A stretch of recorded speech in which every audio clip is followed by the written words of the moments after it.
Hi, chef സീക്രട്ടിലേക്ക് വീണ്ടും സ്വാഗതം.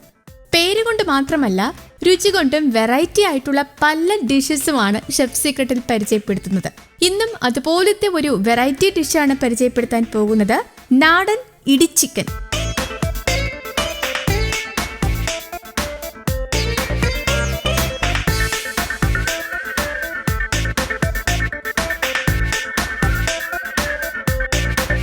ഇത് തനി നാടൻ രീതിയിലാണ് തയ്യാറാക്കുന്നത്.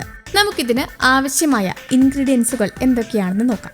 പച്ചമുളക് 5 എണ്ണം, തൊണ്ടൻ മുളക് 5 എണ്ണം, വെളുത്തുള്ളി അരിഞ്ഞത് 10 ഗ്രാം, ഇഞ്ചി അരിഞ്ഞത് 10 ഗ്രാം, തക്കാളി 3 എണ്ണം, ചെറിയ ഉള്ളി 250 ഗ്രാം, സവാള അരിഞ്ഞത് 1 കിലോ, മഞ്ഞൾപ്പൊടി 5 സ്പൂൺ, മുളക് പൊടി 3 സ്പൂൺ, മല്ലിപ്പൊടി 2 സ്പൂൺ, കുരുമുളക് പൊടി 2 സ്പൂൺ, കറിവേപ്പില ആവശ്യത്തിന്, മല്ലിയില ആവശ്യത്തിന്, വറ്റൽമുളക് 5 എണ്ണം, തേങ്ങാക്കൊത്ത് അരമുറി തേങ്ങയുടേത്. ഇനി നമുക്കിത് തയ്യാറാക്കുന്ന വിധം നോക്കാം. ആദ്യം നമുക്ക് ചിക്കനെ പുഴുങ്ങിയെടുക്കാം. അതിനായി അടുപ്പിലൊരു കുക്കർ വച്ച് ചൂടായി കുക്കറിലേക്ക് 2 കിലോ ചിക്കൻ ഇടുക. അതിനുശേഷം ആവശ്യത്തിന് ഉപ്പ്, 2 സ്പൂൺ മഞ്ഞൾപ്പൊടി, ആവശ്യത്തിന് വെള്ളം, 2 പിടി മസാലക്കൂട്ട് കൂടിയിട്ട് ചിക്കൻ വേവാൻ വേണ്ടി 10 മിനിറ്റ് അടച്ചു വെക്കാം. ചിക്കൻ വെന്തതിനു ശേഷം മാറ്റി വെക്കണം.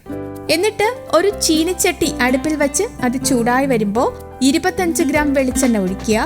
ഈ വെളിച്ചെണ്ണയിലേക്ക് ആവശ്യത്തിന് കടുക്, 5 വറ്റൽമുളക്, കറിവേപ്പില, 5 ഗ്രാം ഇഞ്ചി, 5 ഗ്രാം വെളുത്തുള്ളിയും ഇട്ട് നന്നായി വഴറ്റുക. അതിലേക്ക് അരമുറി തേങ്ങാക്കൊത്ത് കൂടിയിട്ട് വീണ്ടും ഒന്ന് വഴറ്റുക. ഇനി ഇതിലേക്ക് 5 പച്ചമുളകും 5 തൊണ്ടൻ മുളകും കൂടി ചേർത്ത് കൊടുക്കണം. എന്നിട്ട് ഇതെല്ലാം ഒരു ബൗളിലേക്ക് മാറ്റാം. അതിനുശേഷം ചീനിച്ചട്ടിയിൽ 25 ഗ്രാം വെളിച്ചെണ്ണ ഒഴിച്ച് ചൂടായി വരുമ്പോൾ 5 ഗ്രാം വെളുത്തുള്ളി, 5 ഗ്രാം ഇഞ്ചി അരിഞ്ഞതും ഇട്ട് ഒന്ന് ഇളക്കി കൊടുക്കാം. ഇതിലേക്ക് 250 ഗ്രാം ചെറിയ ഉള്ളി അരിഞ്ഞതും ഇട്ട് നന്നായി ഒന്ന് വഴറ്റുക. അതിനുശേഷം 1 കിലോ സവാള അരിഞ്ഞതും കൂടിയിട്ട് വീണ്ടും നന്നായി വഴറ്റിയെടുക്കുക. സവാളയും ചെറിയ ഉള്ളിയും വഴന്നതിനു ശേഷം ആവശ്യത്തിന് മഞ്ഞൾപ്പൊടിയും ഇട്ട് ഒന്ന് ഇളക്കി കൊടുക്കുക.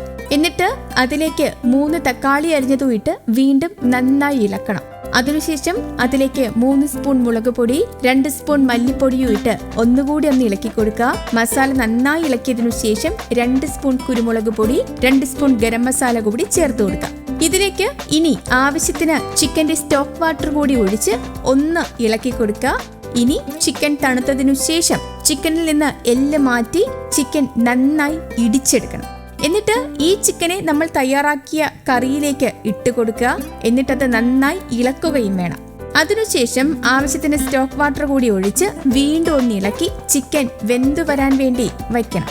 ചിക്കൻ വെന്തതിനു ശേഷം അതിലേക്ക് നമ്മൾ വറുത്തുവച്ച കൂട്ട് ഇട്ട് നന്നായി ഇളക്കി കൊടുക്കുക. എന്നിട്ട് അതിലേക്ക് ആവശ്യത്തിന് മല്ലിയിലയും ആവശ്യത്തിന് കറിവേപ്പിലയും കൂടിയിട്ട് വീണ്ടും ഒന്ന് ഇളക്കി കൊടുക്കുക. ഇതോടെ നമ്മുടെ ഇടിച്ചിക്കൻ റെഡി. ഈ വിഭവം ദോശയോടും ചോറിനോടും നല്ല കോമ്പിനേഷനാണ്. സ്വാദിഷ്ടമായ ഈ വിഭവം നിങ്ങൾ എന്തായാലും ട്രൈ ചെയ്യണം. ഒപ്പം ഇത്തരം പുതുമയുള്ള രുചികരവും വ്യത്യസ്തവുമാർന്ന വിഭവങ്ങൾക്കായി ഈ ചാനൽ സബ്സ്ക്രൈബ് ചെയ്യാനും ബെല്ലൈക്കൺ അമർത്താനും മറക്കില്ലല്ലോ.